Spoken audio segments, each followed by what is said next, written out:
Nous répondons à la question de Lamartine, objet inanimé, avez-vous une âme? Nous répondons oui. Ouais, le fer à cheval, c'est un porte-bonheur. Hein. C'est les grands-parents qui le disent, hein. C'est pas moi. Et j'adore ça. Il y a cadeau des clients. J'ai comme vous pouvez voir, et certaines poupées, c'est des personnes qui sont plus là, et sont décédées, qui m'ont fait cadeau. Moi, je viens du Sénégal, un pays d'Afrique. Nous, on le met dans les maisons, on l'accroche sur les portes, voilà, partout. C'est elle qui a eu l'idée de ça, je ne savais même pas moi. C'est l'histoire de gens qui ont vécu avec ces objets, qui, suite d'héritage, de décès ou de changement de situation, vendent les objets. Et nous essayons de les placer ailleurs, et si possible dans l'entourage français, européen. Il y a quand même un coin de la vitrine à gauche, là, où il y a des choses très personnelles, puisqu'il y a un cadeau qu'on nous a fait pour notre mariage. Et il y a la plaque de médecin de mon père. C'est vrai que quand des clients y passent, leur regard ils se dirige vers la photo. Ils me disent c'est qui? Je lui dis ben, c'est mes parents. Je les dis toujours, Jésus les vous aime, voilà, Jésus les aime, voilà. À chaque fois où on encaisse, où on parle, je prends toujours du temps.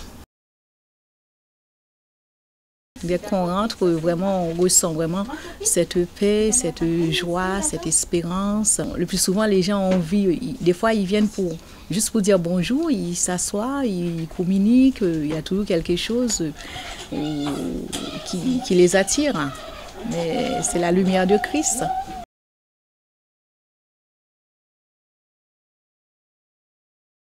Toute ma vie est basée sur l'ange. J'adore les anges depuis que je suis petite, parce qu'en fait, mon papa s'appelait Ange Gabriel. C'était Gabriel et son premier prénom Ange.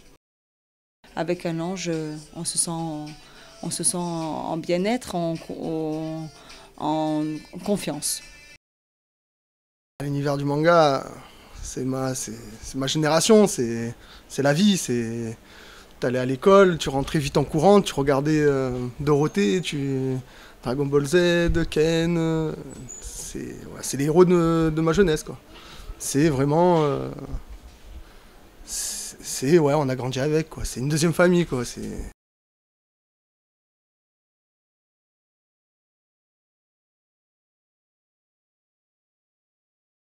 Je fais de sorte que l'on peut me visiter, en fait, visiter le lieu, voir mes différentes créations. Je suis un ancien footballeur et un ancien rugbyman et je suis pour Marseille et pour le Barcelone et pour le rugby pour le RCT. C'est pour ça que j'ai mis les logos sur les vitrines aussi. Rénover pour économiser. Si on a une bonne installation, on économise de l'argent. Si on n'a pas une bonne installation, on perd de l'argent. Voilà.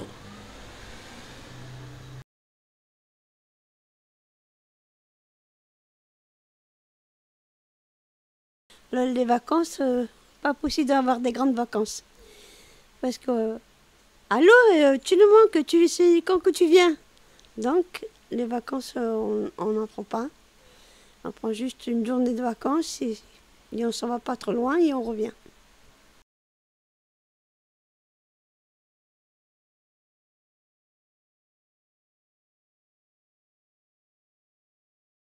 C'est là d'où je viens, enfin là où j'ai été, là où j'ai passé du temps. J'ai une double culture, une double appartenance. Au lieu de parler, pour économiser ma salive, ces photos sont là pour parler à ma place. Puisque je dois passer plus de temps à les écouter que moi-même à parler. C'est parlant à ma place.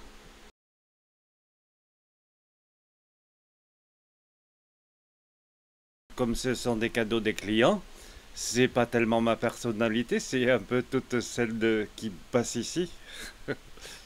Voilà.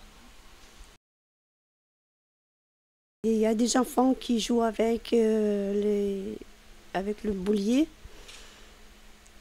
Et qui viennent caresser la mascotte. tu peux caresser le chien. Ça craint rien. Il demande que des câlins, le chien.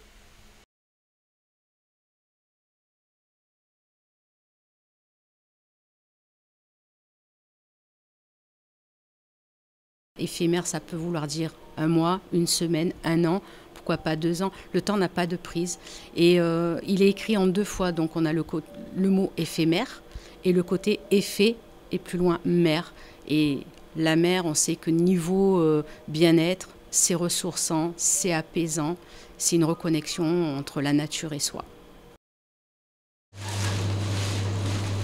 Chez Jeannot, il y a tout ce qu'il faut, du bœuf, du porc, du veau. Chez Jeannot, il y a tout ce qu'il faut, il y a même de l'agneau. Chez Jeannot, il y a tout ce qu'il faut, du bœuf, du porc, du veau.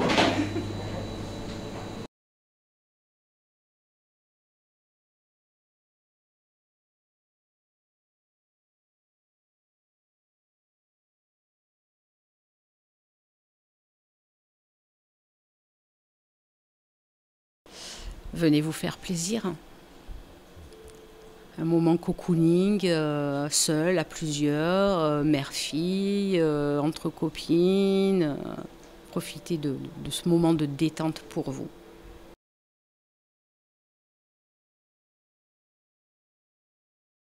Tu rentres, mais tu n'arrives pas à sortir en fait. Tellement l'ambiance elle est conviviale que les gens ils sont contents de rester, de parler. On trouve comme un petit coin où on se sent bien en fait. Être bien pour soi, surtout.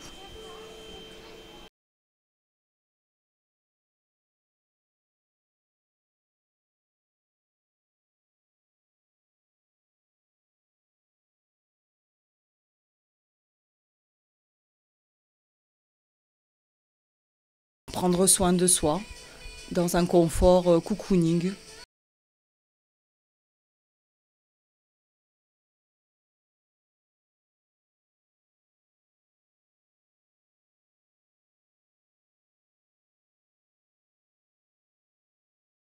Il y a 40 ans, 30 ans, 40 ans, dans tout le sud de la France, pas que à la Seine, mais les gens ils étaient assis sur une chaise devant leur pas de porte et ils discutaient entre eux l'après-midi à l'ombre.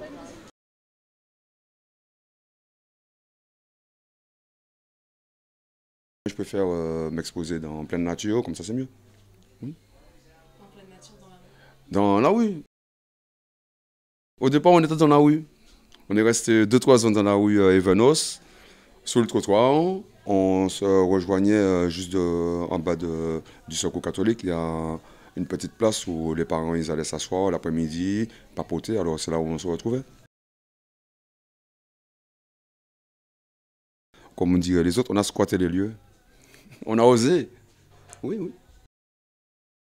Le nom, c'est le Stendhal. C'est ma mère qui l'a trouvé en rapport à l'écrivain qui avait écrit un livre qui s'appelle Le Rouge et Noir et qui est aussi les couleurs du club de rugby de Toulon. Du coup, voilà, elle a trouvé ça pour faire une sorte de symbolique, je pense. C'est mes parents qui ont créé ce magasin. Parce qu'ils ne savaient pas comment appeler le magasin à sa création. Et comment on va l'appeler? On va lui donner le prénom du petit. C'est mon prénom. Le magasin avant moi était aussi un magasin de vêtements. Il s'appelait Cyril.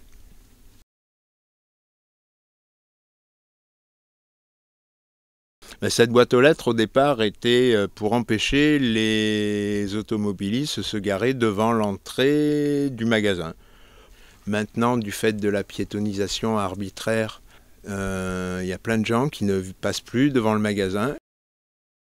Cette boîte aux lettres était une boîte aux lettres au départ publicitaire, la marque Marlboro Classics. On a malheureusement été obligé de condamner l'ouverture de la boîte aux lettres, ce qui est bien dommage parce que pendant les fêtes, les gamins mettaient leurs lettres au Papa Noël dedans. C'était absolument génial.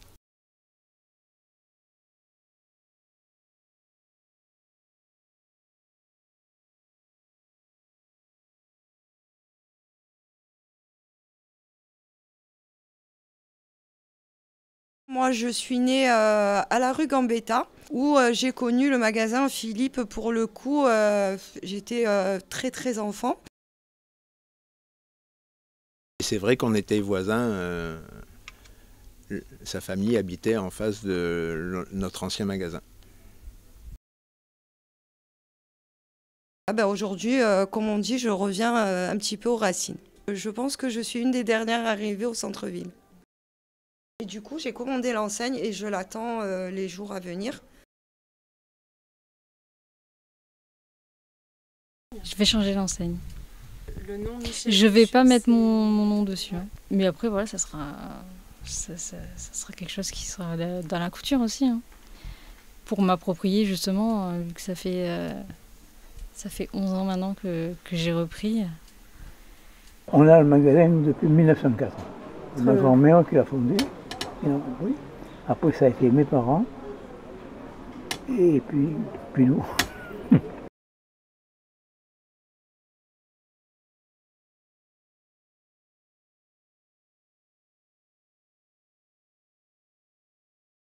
Il y a beaucoup de personnes qui vont appeler ici la place des chevaux.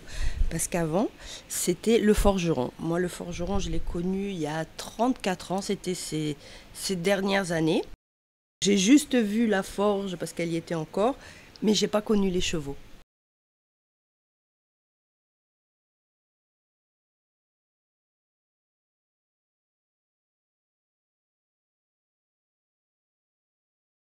Il y avait encore le four, il y avait les outils. Ouais. C'est la vraie enseigne. Oui, c'est la vraie. On ne l'a pas touchée, celle-là. On se croirait à la maison, des grands fauteuils.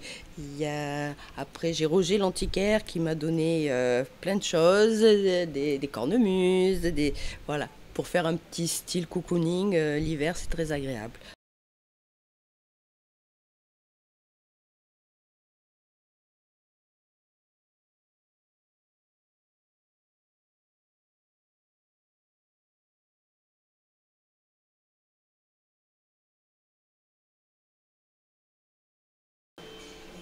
La vie est faite de petits bonheurs. Un rien peut nous faire plaisir, que ce soit vous allez déguster un fruit, ça fait longtemps que vous ne l'avez pas mangé, vous allez apprécier de le manger, aller prendre un café avec une amie que vous n'avez pas vue depuis X temps. Voilà, c'est ces petits bonheurs-là qui font qu'on apprécie. Et je trouve qu'aujourd'hui, les gens ont perdu ce goût-là.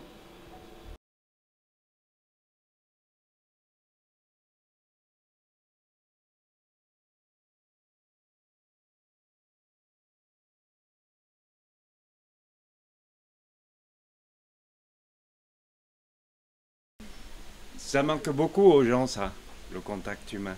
Ils se trouvent tout le temps face à des machines de plus en plus, ils deviennent fous. Tandis que se trouver face à une personne, ça les rassure, ça les calme, et c'est vraiment essentiel.